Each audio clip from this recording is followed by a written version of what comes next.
Yo, what's good, everybody, and thank you for tuning in to another Tyler Perry Sistas review. If this is your first time coming to my channel, welcome. If you are a returning family member, then you already know what it is and what it always will be. Be sure to like, comment, share, subscribe.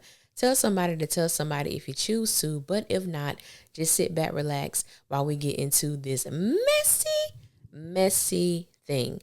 Now, this is the episode review for season 9, episode 16, entitled Unbreakable Bond. The title is laughable at this point. So we're just going to get right into it. If I forget something, I just forget it. Okay? Judge my mind. I don't know. Just judge my mind. And if I forget, we can talk about it in the comment section. So off rip, let's deal with this conversation between Andy and Fatima. When Andy goes to approach Fatima to ask her, what exactly is going on, Andy is apologetic once Fatima tells her what her mom said, because Fatima wanted to know she should be looking for another job. And Andy was telling her, no, I did not say that I was going to fire you. And she apologized. As a supervisor, I do believe that Andy did owe Fatima the apology, because Andy's mom was out of line and she crossed several boundaries when she approached Fatima in the manner in which she approached her. Fatima then let Andy know that she knows that Zach saw her naked, and she couldn't understand why Andy didn't tell her, because they are friends, they're girls. She doesn't know why Andy didn't say anything. This is where I'm coming from. Ma'am, my best friend literally coded in front of me. I watched my best friend say goodbye to her deceased newborn baby. Do you think I really care that Zach saw me naked? I'll wait. No, I do not believe that Zach nor Andy even thought about that moment after it happened. Life was coming at them so incredibly fast after that moment.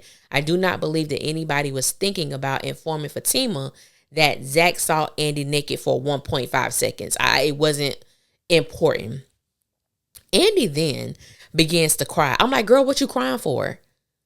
What are you crying for?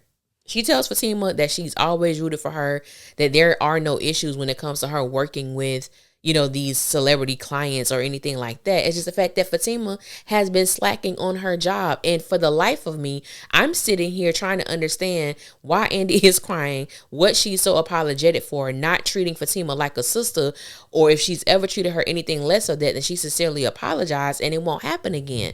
I'm thinking, writers, hold the hell on. Andy literally tells Fatima, we're literally doing this case for Karen, and she calls you for everything. I said, baby, stop the damn pressing. Call Fatima for everything. She called Fatima for one thing. Once. That's it. Nothing more. Where do we get this everything from? This is what I be talking about when I be saying these writers be pissing me off, because what is that? Karen calls you for everything. It was one time, Andy. And the girls proved exactly why Karen did not call them when it comes to this dinner. I'm done with the whole Fatima and Andy situation. I don't understand it. As I stated, Fatima was slacking on the job. That's just what it was. That's what it was. All the who acted funny, you acted funny too, because Fatima told Zach, after everything that we've done for Andy, Andy didn't ask you to do more than half of the things that you decided to do. Just as Fatima told Andy at the dinner, I pinch stab somebody for you. Basically, you do that on your own accord. Whatever. Let's get to this dinner. Sabrina, Andy, Danny, and Karen. I do respect Karen for the hierarchy in which she did this, revealing to. First, she talked to, Aaron about it, because, of course, he will be going with her. She then talked to her mom, then to her sisters. It's amazing to me how these three heifers turned this situation to them, about them. I said, I'm sorry. All of them pissed me off. Danny talking about, what about us, damn it? What about you? You just started to act as if you like Karen, and she had to damn near lose her life and lose her baby for you to act like you got some damn sense, for you to act as if she actually means something to you. What you mean, what about us? Then they started bringing up the salon. What about this? What about that? What about your village? What about so-and-so? I said, this woman almost lost her life. You guys saw the condition that she was in. She was mistreated.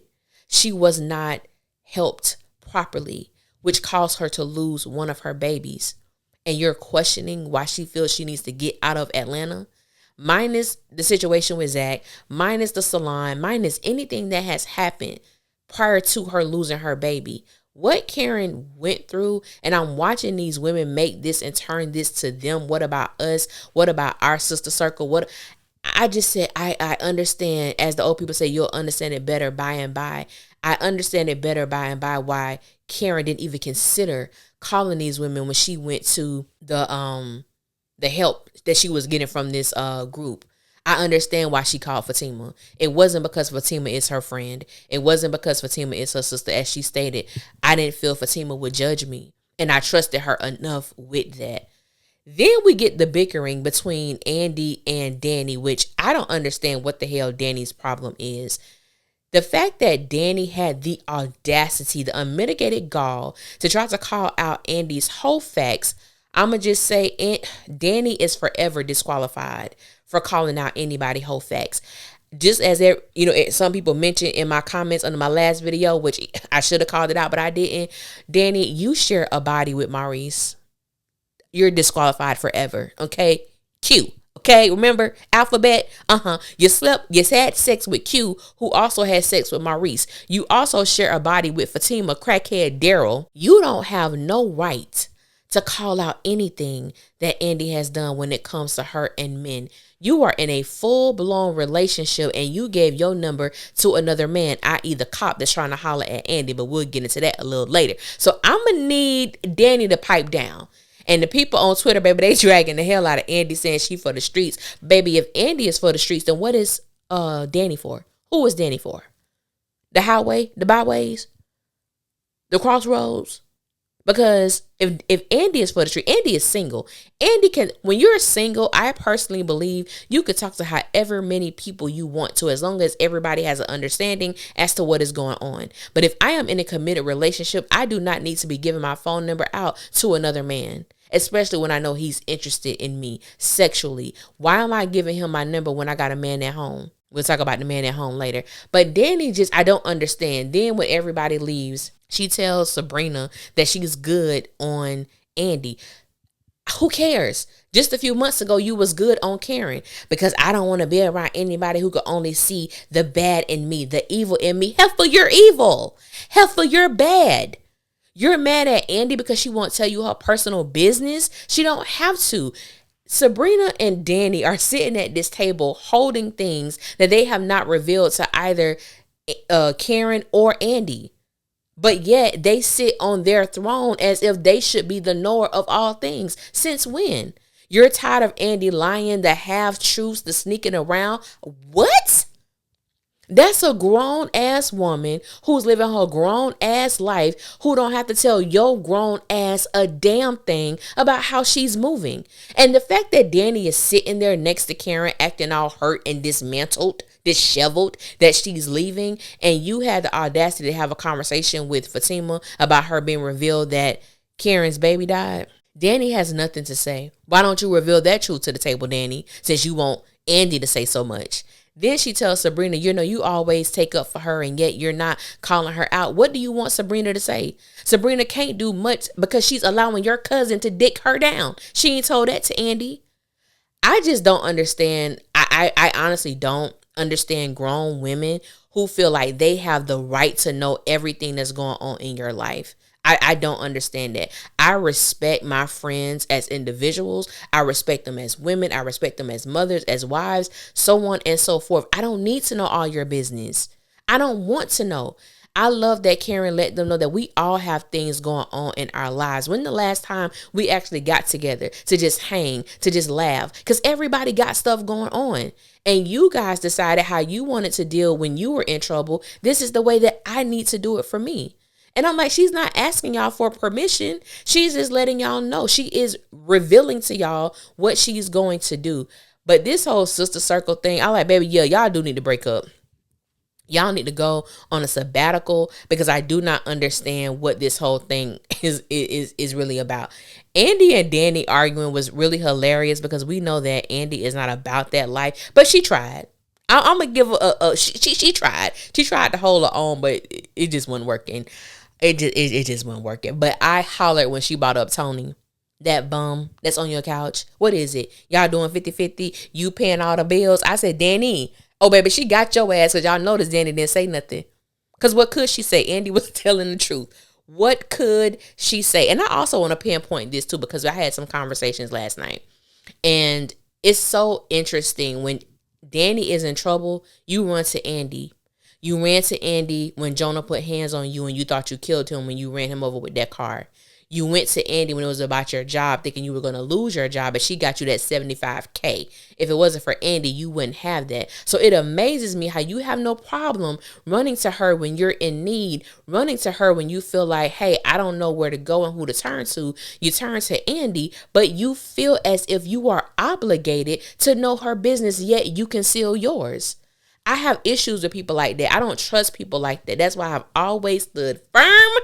For those who have been listening to me since the beginning of Sistas, I always had an issue when people used to bring up why Karen and Andy don't share stuff with Sabrina and Danny. Hell, would you? I always go back to the dinner when they first met Fatima. Danny and Sabrina had diarrhea of the mouth. They didn't even know that woman. And they're revealing things about each other that they shouldn't be revealing to a perfect stranger. It was crazy. I wouldn't tell them heifers nothing either. Next thing you know, all your business is going to be splattered around Atlanta and you already know who told. Moving along, take a break from these heifers. So, Fatima is in the parking garage. She feels somebody behind her. She pulls out her gun. It's Gary. Of course it is. Oh, why wouldn't it be? He's trying to make amends with everybody. He was actually there to see Hayden, but Hayden wasn't there, and he said that he would try Hayden at home. Fatima was like, I don't trust this, SOB. I don't know what he about, what he on. And I get it. Gary is someone that no one should trust. Gary has done so much that automatically people think the worst about him. So Fatima goes home. She tells Zach about what happened, and they go to try to find Gary. They go to Hayden's house. This is the mess I be talking about. This is when I say the writers have ran out of material. I am so utterly sick and tired of people acting like they are scared of Zach and Fatima. Don't nobody give two damns who Fatima cousin is. Don't nobody give two damns who Zach is. New Gary or old Gary, I guarantee he ain't scared of no damn Zach, and I guarantee he will wipe the floor with Zachary Taylor. I'll put money on it. They come into Hayden's home, putting him on hush mouth. First of all, you're not going to intimidate me or put any ounce of fear in the place that I pay bills at. Who the hell are y'all? That Bonnie and Clyde, I can beat everybody ass is played. Give them something else to do. So they go to Gary, and of course, Zach got $100,000 wired to his account. I knew instantly that it was Gary. Zach believes it's dirty money. I believe he has every right to believe that because of who Gary is. Gary goes into his pocket to try to show proof. Don't do that. Don't reach, don't do that. I want somebody to knock the hell out of Zach. He gets on my nerves with this bravado and him walking around like he can beat everybody's ass. I can't stand it. Like, I really do want somebody to wipe the floor with him because it's too much. Every season we get this. Y'all don't know what to write no more? Y'all don't know what to write no more. If Zach is not trying to intimidate somebody, either that be man or woman, because yes, he would try to intimidate both. If it's not that, if it's not him trying to slide up in Fatima, if it's not him trying to solve a case like he damn Carmen Sandiego with this whiteboard, and I ain't gonna get on that board. I ain't gonna talk about that board in season 9. Y'all pissed me off. Y'all know y'all did, but I'm gonna leave that whiteboard in season 9. And it's the flip flop for me. You just told Fatima to F Andy. Now you're here trying to take up for her to Gary. What is Andy your friend or not? Because I don't believe she is. Zach likes to pick and choose when Andy is his friend. That's all I got to say about that. Anyway, it was Gary who gave Zach the money. He's trying to make amends with everybody. But like I stated, of course, everybody's looking at him a little funny because of who Gary is and what he's done in the past. Gary lets it be known that after he witnessed the thing with Jasmine, it did something to him. It changed him.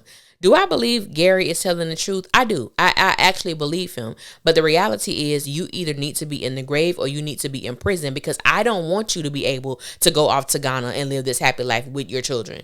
Why should I root for you to have this best life when you took life from Penelope? And you don't seem as if it fazed you in any way. It took you seeing Jasmine getting taken up out of here and not the blood that was pouring from Penelope when you caused her to lose y'all baby.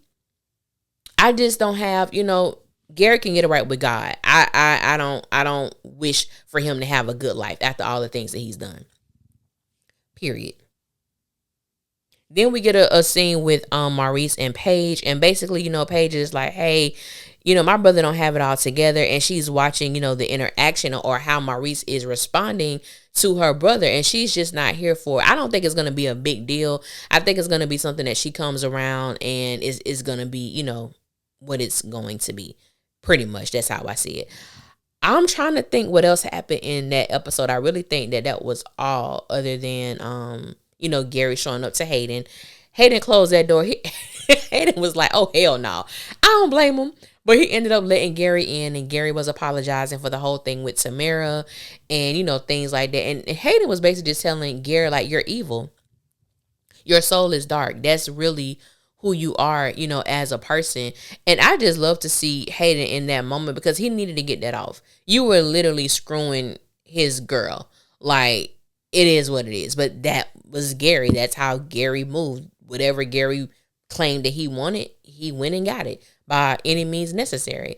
And that's just the way that he is. So, making amends, trying to do good. I just feel like it is too little too late. That's how I really feel about it when it comes to Gary and what he's doing. Now, the money he gave Zach, that is money that he actually stole, that he embezzled. So I'm glad he gave that back, because rightfully that was Zach's money.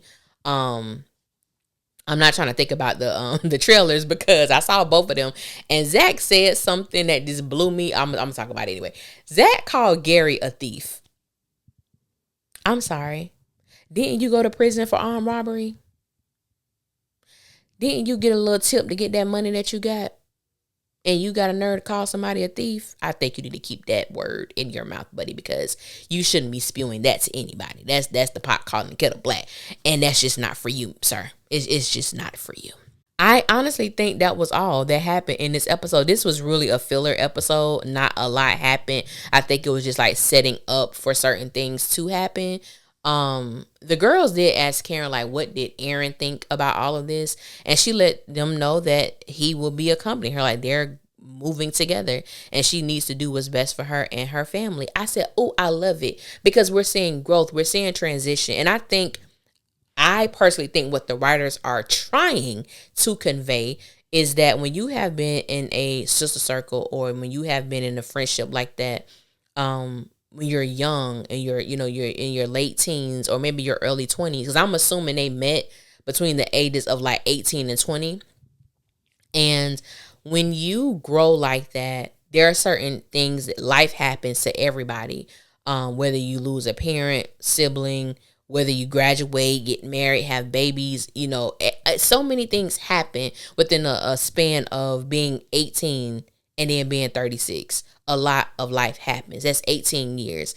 And so I do appreciate, and I know a lot of people, and I've seen the comments on, the posts on Twitter and things of that nature.